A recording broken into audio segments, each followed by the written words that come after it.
Ce soir, il vous aime, il a payé le prix pour nos péchés, pour vos péchés. Il a prouvé, il a signé son amour. Hein. Il a écrit en lettres d'amour à la croix du Calvaire, à la croix du Calvaire, à la croix, Jésus a dit « Je t'aime ». Parce qu'il y a des gens qui te disent « Je t'aime » et ils ne font rien. Ils te disent « Je t'aime, mais je te téléphonerai dans 6 mois ». Je t'aime, mais si tu as besoin de moi, compte sur ton voisin. Mais Jésus, lui, nous aime. Amen. Et il te dit ce soir, je t'aime. Alléluia. Et il l'a prouvé à la croix du Calvaire en portant mes péchés et les tiens, en étant vainqueur de la mort. Il est ressuscité, il était au milieu de nous et bientôt il revient. Amen. Le monde ne comprend rien, il ne connaît rien, mais nous savons que Jésus revient. Amen. Amen. Il est venu et il reviendra. Je vous invite à prendre la parole de Dieu dans Matthieu, on va dire quelques versets. Alléluia. Matthieu, on va dire ensemble. Merci, c'est ça, c'est tout à fait ça. Tu vois, il y a des gens qui suivent. Hein. Matthieu chapitre 3 et au verset 16.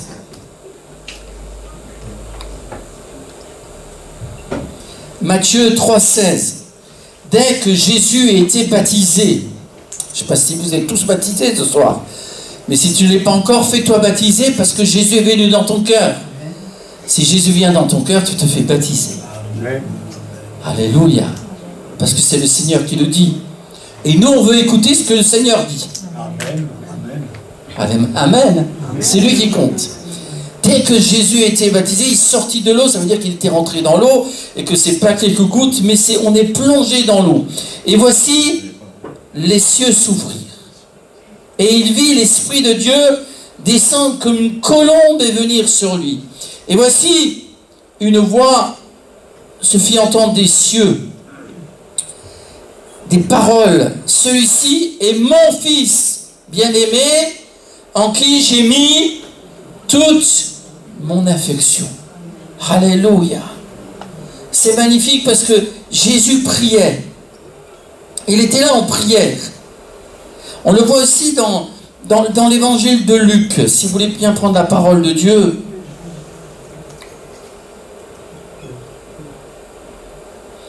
L'évangile de Luc.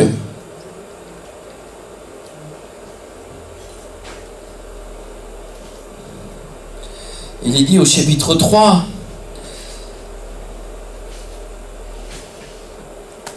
Et au verset 21. Chapitre 3, verset 21. Luc 3, 21. Tout le peuple se faisant baptiser, Jésus fut aussi baptisé et pendant qu'il priait. Alléluia. On ne se fait pas baptiser d'une manière rituelle. C'est parce qu'on est en communion avec Dieu. Quand on vient à la réunion, on est en communion avec Dieu. Quand tu quittes la réunion, tu n'es pas en communion avec ton portable, mais tu es en communion avec Jésus. Et quand tu rentres chez toi, tu es en communion avec Jésus. Et Dieu veut que nous ayons tout le temps cette vie de prière. Et Jésus ne s'est pas fait baptiser comme ça. Finalement, c'était lui le plus grand. Jean-Baptiste était petit à côté de Jésus. D'ailleurs, Jean-Baptiste le dit, c'est moi qui ai besoin d'être baptisé. C'est pas normal. Mais non, Jésus est plein d'humilité. Et comme tout le monde se faisait baptiser, il s'identifie au peuple. Et Jésus est devenu homme, il s'est identifié à toi et à moi. Il est devenu comme nous, il a eu faim et soif, il était fatigué, il est passé par des moments difficiles, il a travaillé, Jésus a travaillé jusqu'à l'âge de 30 ans. Jésus n'était pas dans une école biblique toute sa vie. Il a travaillé avec son père comme charpentier jusqu'à l'âge de 30 ans. Et pendant 3 ans et demi, il a exercé son ministère. Mais il n'a jamais péché. À lui soit la gloire. Amen. Il est au milieu de nous, celui qui n'a jamais péché. Il a vaincu le péché et il veut aussi que tu puisses vaincre ton péché. Amen. Il faut que tu tues ton péché, sinon le péché te tuera. Il faut que tu crucifies ton péché, sinon le péché te crucifiera. Sinon ton péché il te prendra, et il deviendra tellement fort qu'il te liera et qu'il t'amènera en enfer. Mais si tu tues ton péché, si tu l'amènes à Jésus-Christ, ton péché sera vaincu. Amen. Il n'aura plus de pouvoir sur toi. Si tu n'as pas de vie de prière, le péché va grandir dans ta vie. Mais si tu as une vie de prière, alléluia. c'est toi qui vas triompher de ton péché. Pendant qu'il priait, alléluia, alléluia, c'est magnifique. Le ciel s'ouvrit et le Saint-Esprit descendait sur lui sous une forme corporelle comme une colombe. Et une voix se fit entendre du ciel, ces paroles: tu es mon fils bien-aimé en qui j'ai mis toute mon affection. Tu veux que le ciel s'ouvre, ou tu dis Dieu ne m'entend pas? Tu veux que le ciel s'ouvre, tu as l'impression que rien ne se passe, c'est parce que tu ne pries pas. Mais la Bible dit demandez et le ciel va s'ouvrir et tu recevras du ciel. Tu n'as pas besoin de fouiller les poubelles, de regarder à droite et à gauche, tu regardes le ciel. La délivrance ne viendra pas des hommes et des poubelles de ce monde, de toutes les sortes. La délivrance, elle vient du ciel. Parce que tout est sali ici-bas sur cette terre. Oui, tout est sali. Même les maisons qu'on croit propres, elles sont sales. Parce qu'elles sont pleines de péchés et d'impuretés. Mais alléluia, ce qui descend du ciel est pur. Parce que tout don parfait, toute grâce excellente descendent du ciel. Le ciel est ouvert ce soir pour toi. Alors que souvent le cœur des hommes est fermé. Combien Jésus t'aime. Il est là au milieu de nous ce soir. Alors je ne sais pas si vous avez remarqué, mais ici dans ces quelques versets, alors que Jésus commence son ministère, nous croyons et nous voyons la Sainte Trinité. Nous croyons dans le Père, nous croyons dans le Fils, et nous croyons dans le Saint-Esprit. Et nous croyons qu'en un seul Dieu manifesté en trois personnes, et c'est ce que nous avons vécu. Nous avons Dieu le Père, qui dit, c'est mon Fils, c'est pas qu'un prophète, c'est même mon Fils bien-aimé, j'ai mis toute mon affection, et ce Fils bien-aimé, je le donne pour toi ce soir. Je le donne pour toi. Ce qu'il avait de plus cher, c'est pas les anges, c'est pas les chérubins, les séraphins, n'est-ce pas, ces êtres angéliques merveilleux, non. Ce qu'il avait de plus cher, c'est son Fils. Et tout ce qu'il avait de plus cher, de plus important, alléluia, Dieu l'a donné pour toi. Alléluia. Car Dieu est amour. Dieu t'a tant aimé ce soir. Dieu a tant aimé l'église de Pasteur, de Simi et de Boilève, de l'Ariac, des églises du monde entier. Dieu t'a tant aimé, toi et ta famille, pour que ton amour pour Dieu grandisse. Amen. Pour que l'amour triomphe dans ta vie. Amen. Que tu sois vainqueur. Alléluia. Donc Dieu parle. Et il envoie le Saint-Esprit. Jésus voit le Saint-Esprit. Oui, il y a des gens qui ils voient n'importe quoi, ils voient ce qu'ils ne devraient pas voir, ils regardent ce qu'ils ne devraient pas regarder. Mais quand tu vois quelqu'un qui est transformé, tu peux dire, c'est l'action du Saint-Esprit. Il y a des gens qui sont bien éduqués, ils agissent mal. Mais quand on agit bien, nous allons dire, nous, c'est l'action du Saint-Esprit. Mais moi, ce qui me touche dans ce passage, c'est que Jésus aurait pu dire, je suis le Fils de Dieu, je suis né sans péché. Est-ce que j'ai besoin du Saint-Esprit, moi? J'ai jamais péché. Je suis parfait. Est-ce que j'ai besoin du Saint-Esprit? Est-ce que j'ai besoin de prier? Eh bien oui. Jésus nous montre le chemin. Alléluia. C'est pas parce qu'il est Jésus qu'il est là, qu'il dit, ah ben moi je peux faire n'importe quoi, rien ne va m'arriver. Ne joue pas avec le péché.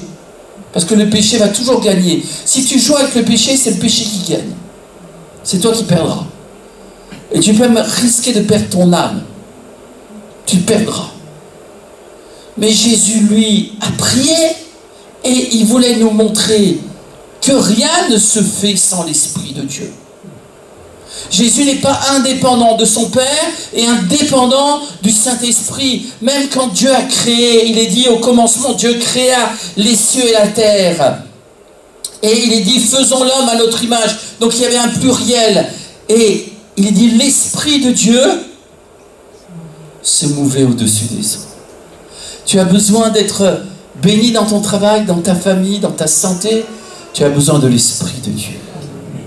Le Saint-Esprit convaincra, pas les pasteurs.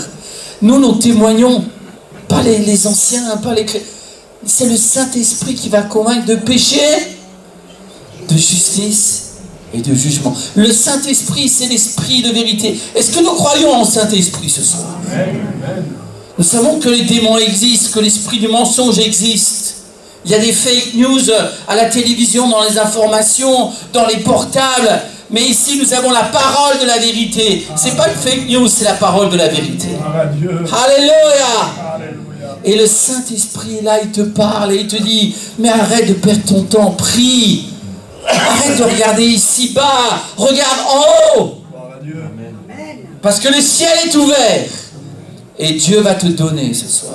Et tu n'auras pas besoin des autres. Tu n'auras pas besoin de voler, de tricher, de mentir. Ça, c'est les choses du diable. C'est les choses des poubelles de la vie. Mais ce qui est le plus beau du ciel, c'est le don de Dieu. Tu n'auras pas besoin des autres si tu as besoin de Dieu. Qui a Dieu est libre. Qui a la parole de Dieu est libre. Qui se laisse conduire par le Saint-Esprit ne sera pas dominé par le péché. À Jésus soit la gloire. Amen. Alors oui, Jésus, il a besoin de son Père. Il a besoin de prier. Jésus a prié toute sa vie jusqu'à la mort de la croix. Il dira, Père, je remets mon esprit entre tes mains. Alors, je t'en supplie, n'oublie pas de prier. Amen. Ça veut dire que tu ne respires plus dans ta vie chrétienne. N'oublie pas de prier. C'est la prière qui te rendra vainqueur tous les jours de ta vie. Tu veux faire quelque chose pour Dieu? Eh bien, Jésus a commencé en priant. Et il avait besoin du Saint-Esprit. C'est pas beau ça? Tu veux faire quelque chose pour Dieu? Eh bien, tu le feras avec le Saint-Esprit. Tu ne le feras pas sans le Saint-Esprit. Tu le feras rempli du Saint-Esprit, plein d'Esprit Saint. Tu veux chanter? Chante par le Saint-Esprit. Tu veux parler? Parle par la puissance du Saint-Esprit. Tu veux prier? Prie par le Saint-Esprit. Parce que Dieu sera avec toi. Et il t'enverra ses anges et sa grâce.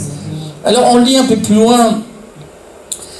Et on revient dans le passage de Matthieu. C'est le même que celui de Luc. Mais on revient quand même dans Matthieu au chapitre 4, verset 1er. Donc, qu'est-ce qui se passe après le baptême?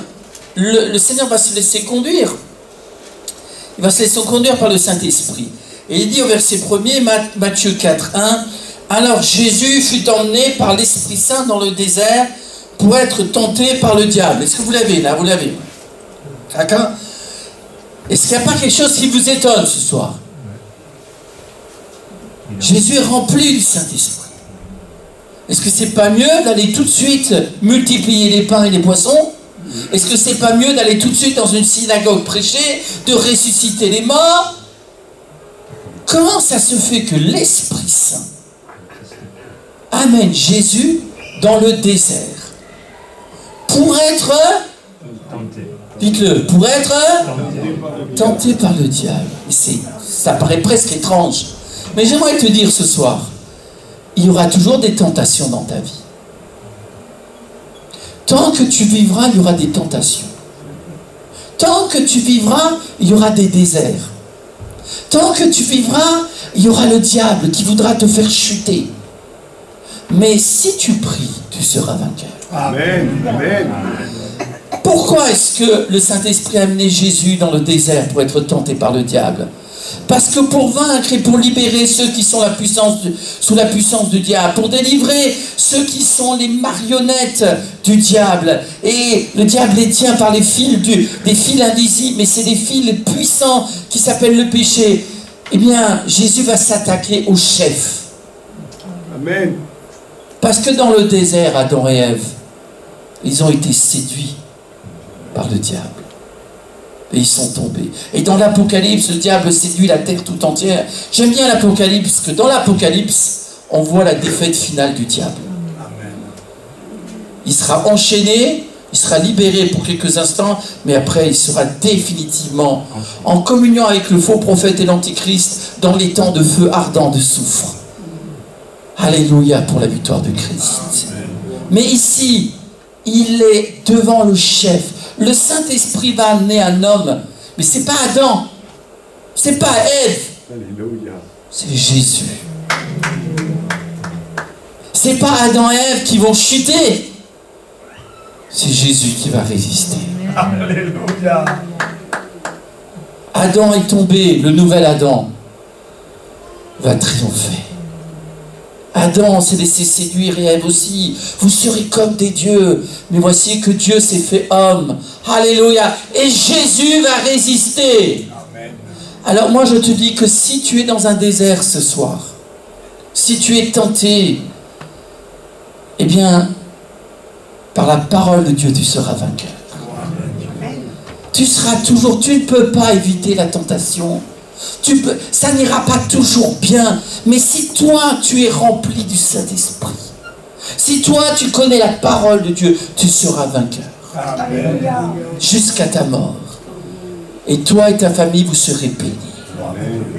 Eh bien, alléluia, parce que nous ne sommes pas dans le jardin d'Éden, nous sommes dans un désert. Parce que quand on pêche, on fait de notre jardin d'Éden un désert. Mais Jésus vient dans notre désert pour en faire un jardin d'Éden. Que le Seigneur te donne de vivre un jardin d'Éden dans la communion avec Dieu. Alléluia. On lit un peu plus loin. Donc, il va y avoir trois tentations. Au verset 2, après avoir jeûné 40 jours et 40 nuits, il eut faim. Nous, après 4 heures, on a faim. Là, voilà. Le tentateur s'étant approché lui dit, si tu es fils de Dieu, ordonne que ces pierres deviennent des pains. Et puis tu peux arrêter, là je vais vous dire la suite. Jésus va répondre, il est écrit, eh bien, que l'homme ne vivra, l'homme, la femme ne vivront pas de pain seulement, on ne vivra pas que de paille-là, mais on vivra de toute parole qui sort de la bouche de Dieu. Mais combien de gens ont fait le mal parce qu'ils n'ont pas eu confiance que Dieu pouvait les exaucer pour leur ventre? Est-ce que tu le crois, ce verset, cette prière? Amen. Donne-nous aujourd'hui notre pain de ce jour. Est-ce que tu le crois? Amen. Est-ce que tu remercies Dieu pour ce que tu as dans l'assiette? Amen. Alors Dieu n'a pas dit qu'il va te donner Carrefour ou Hyper U et des provisions pour 10 ans. Il a dit qu'il va t'exaucer pour tes besoins de ce jour. À Dieu soit la gloire. Vous vous rappelez quand le ciel a parlé, le Père a parlé. Il faut toujours écouter le Père. Et le Père a parlé, elle a dit, mais celui-ci est mon fils bien-aimé. Et maintenant, dans le désert, il y a le diable. Et que dit le diable? Le diable ne dit pas que Jésus n'est pas le Fils de Dieu. Il est beaucoup plus malin que ça.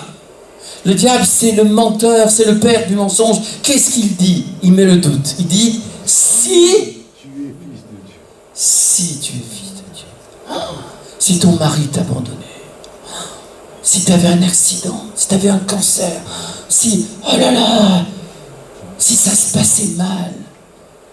Mais quand tu as des paroles comme ça dans ta tête et dans ton cœur, mets-toi à genoux, prie le Seigneur. Amen. Alléluia. Amen. Et proclame que tu ne vivras pas de pain seulement, mais que Dieu a promis que tu auras ton pain. Et il mettra même du beurre et de la confiture. Et tu auras même du couscous et de la paella. Tu auras tout ce qu'il faut. Alléluia. Amen. Ça fait 65 ans, mais Dieu m'a toujours nourri. Je suis même un peu trop gros. Je dis arrête Seigneur. Parce que... Bon. Mais non, mais Dieu pourvoit. Alors tout le monde se plaint, mais nous on mange quand même. Il y a d'autres pays dans le monde, ils ne mangent pas tous les jours. Hein. Ils ne mangent pas 3 fois par jour. Je ne dis pas pour cela pour qu'on se culpabilise, je dis cela pour qu'on soit reconnaissant. Amen. Alléluia. Et tout le monde râle, mais nous sommes reconnaissants. Oui, amen. Et on n'en veut pas au gouvernement français, c'est Dieu qui nous donne, qui ouvre sa main. Tu ouvres ta main et tu rassasis tout ce qui a vie. Seigneur, c'est toi qui envoies la manne tous les matins. Pendant 40 ans, la manne est tombée. Et ils ont été nourris. Et ils étaient ingrats. Ils n'avaient aucun esprit de reconnaissance. Mais nous voulons dire merci au Seigneur pour la manne du ciel. À Dieu soit la gloire. Et puis il y a une seconde tentation. C'est toujours dans Matthieu 4. Et il est dit ceci, bien, en verset 5, le diable le transporta dans la ville sainte, le plaça sur le haut du temple. Voilà, vous l'avez là. Et la troisième tentation, c'est un peu pareil. Le diable va l'emmener sur une montagne très élevée. Qu'est-ce que fait le diable? Le diable veut t'élever. D'abord, dans la seconde tentation, il amène Jésus sur le haut du temple. Toi, tu as tous les droits, Jésus. Tu peux demander, tu peux faire tout ce que tu veux, toi. Tu peux demander même, tu peux te jeter en bas. jette-toi. Eh bien, Dieu ne permettra pas que tu te fasses mal. Et puis il l'amène sur une montagne très élevée et il lui montre pas, eh bien, un loto à 10 millions d'euros ou à 20 millions ou à 100 millions d'euros. Non, il lui montre la terre entière, des milliards d'euros, des milliards de richesses d'or et d'argent, des royaumes. Il montre tout, il voit tout. Tout ça c'est pour toi. Mais là encore une fois, il y a un si. Si tu es le Fils de Dieu, si tu te prosternes et m'adores, c'est à toi. Parce que cela m'a été donné. Pourquoi? Parce que, oui, il l'a volé à... C'était Adam et Ève qui devaient régner. Et à cause du péché, ils ont chuté. Et le diable a pris le pouvoir. Alors, j'aimerais te dire ce soir, ne te laisse pas élever. Amen. Ne cherche pas ce qui est élevé. La Bible dit, humilie-toi sous la puissante main de Dieu. Amen. Et Dieu t'élèvera Amen. au temps convenable. Celui qui s'élève, il sera abaissé. Il est dit que la ruine précède la chute, l'arrogance précède la chute, mais celui qui est humble de cœur sera élevé. Nous, notre vie, elle est cachée avec Christ en Dieu. Quand Christ paraîtra, nous paraîtrons avec lui dans la gloire. Mais il y a tellement de gens qu'on élève. Mais plus on les élève, le diable les élève, le monde les élève. Et puis quand ils sont bien hauts et qu'ils sont inondés de leur orgueil, de leur vanité, qu'ils se prennent pour de Dieu, oui, allez, tu chutes. Et plus tu chutes de haut, et plus ça fait mal. C'est terrible la chute. Le diable s'est élevé et il aimerait que tout le monde s'élève contre Dieu. Mais nous ne voulons pas nous élever contre Dieu. Nous voulons nous élever au pied de notre Seigneur Jésus-Christ. Alléluia. Jésus ne s'est pas élevé. Il n'a pas cessé de descendre. Quand il était baptisé dans le Jourdain, c'est l'endroit le plus bas de la terre. C'est sous le niveau de la mer, le Jourdain. Jésus s'est toujours abaissé. Il s'est abaissé aux pieds de ses disciples. Il a lavé les pieds de ses disciples.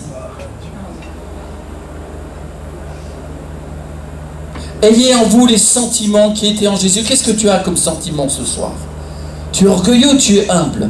Choisis. Tu veux la chute ou tu veux être élevé par Dieu? Si le diable t'élève, tu vivras des choses terribles un jour. Mais si Dieu t'élève, tu seras gardé. Amen. Oui, Jésus avait des sentiments.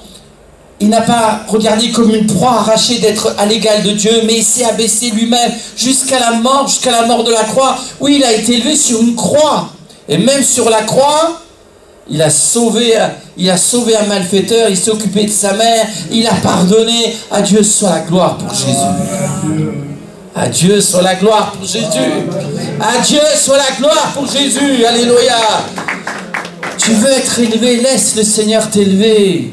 Au temps convenable, il mettra un don spirituel dans ta bouche. Au temps convenable, il va te montrer combien il t'aime. Au temps convenable, il écartera tes ennemis. Alléluia. Pierre pensait être haut, il pensait que rien ne pouvait lui arriver. Il a chuté, mais Jésus est venu le relever. Et Jésus veut te relever, toi qui as chuté ce soir. Pourquoi est-ce que Jésus a triomphé? Parce qu'il s'est basé sur la parole de Dieu. Il a dit, il est écrit, tu ne tenteras pas, tu ne provoqueras pas Dieu. Ne provoque pas Dieu. Tu sais ce qui est bien, ne fais pas le mal en disant, oh ben de toute façon Dieu m'aime, il va me pardonner, il va me récupérer. Ne provoque pas Dieu. Si tu aimes Dieu, haïs le péché. Ne provoque pas Dieu. Ce qu'un homme sème, ce qu'une femme sème, il le récolte. Pourquoi Jésus a triomphé? Parce qu'il a dit, il est écrit, tu n'adoreras et tu ne serviras que le Seigneur ton Dieu et lui seul. Pourquoi il n'a pas voulu des royaumes de ce monde? Pourquoi il n'a pas voulu de tout l'or et l'argent de ce monde? De tout ce qui brille, il ne voulait pas tout ça. Pourquoi? Pourquoi? Je te le dis ce soir. Pour toi. Amen. Pourquoi il ne voulait pas tout ça? Pour toi. Parce que s'il avait pris tous les royaumes de ce monde, nous serions tous en route vers l'enfer. Mais il voulait te sauver. Il voulait accomplir le plan de son Père. Il voulait devenir le bouc émissaire, le paratonnerre, la victime expiatoire. Il a été frappé pour les péchés de chacun d'entre nous ce soir. Et par ses blessures, alléluia, par ses blessures, Jésus te guérit ce soir. Oui, il a été élevé, mais sur la croix. Béni soit le Seigneur, parce qu'un jour, tout genou, tous les milliardaires, tous les hommes politiques, tous les gens de guerre, tous les démons, le diable lui-même, tous, un jour, tout genou fléchira. Et toute langue confessera que Jésus-Christ est Seigneur. Lui, l'humble charpentier. Lui qui n'a pas voulu les richesses de ce monde. Lui qui a lavé les pieds de ses amis. Lui qui a toujours pardonné. Eh bien, tout genou fléchira. Et toute langue confessera que Jésus-Christ est Seigneur. On se recueille, on invoque tous le Seigneur. Seigneur, tu es au milieu de nous ce soir, parce que nous avons parlé de ta victoire sur le diable. Dans le désert, tu as lié le diable, et à la croix du calvaire, tu as écrasé sa tête. Et un jour, il sera définitivement dans les temps ardents de feu et de soufre. Le Dieu de paix écrasera bientôt Satan sous vos pieds. Le Dieu de paix. Alléluia, qu'est-ce que tu veux? Ne laisse pas ton cœur t'élever, le monde t'élever. Ne laisse pas le diable t'élever. Dis, il est écrit que celui qui est humble triomphera. L'humilité précède la gloire. Est-ce que tu as prié dans ta vie aujourd'hui? Est-ce que tu as prié? Est-ce que tu attends de l'aide du ciel? Le ciel va s'ouvrir pour toi ce soir. Demande à Dieu ce soir, le ciel s'ouvrira. Et le Saint-Esprit, comme une colombe, viendra. Et c'est pas comme un aigle qui va foncer sur toi. Non, le Saint-Esprit viendra comme une colombe. Que ce soir, Jésus te donne la paix. Je vous donne la paix. Je vous laisse ma paix. Je ne vous donne pas comme le monde donne. À Dieu soit la gloire. Si ce soir quelqu'un au milieu de nous s'est laissé séduire, t'as oublié la parole de Dieu, eh bien, je t'invite à te repentir. Maintenant, dis ces mots après moi. Seigneur, pardonne-moi mon péché d'orgueil. Seigneur, je veux être humble comme tu as été humble. Je ne veux pas ressembler au diable qui s'est élevé, mais je veux te ressembler à toi, Jésus, qui t'es abaissé. Je veux être humble. Seigneur Jésus, rends-moi humble. Seigneur Jésus, je veux triompher dans le désert avec la puissance du Saint-Esprit. Seigneur Jésus, je veux faire ta volonté, non la mienne. Seigneur Jésus, à toi soit toute la gloire. Crois-le ce soir. Et Dieu fera au-delà de tout ce que tu peux demander.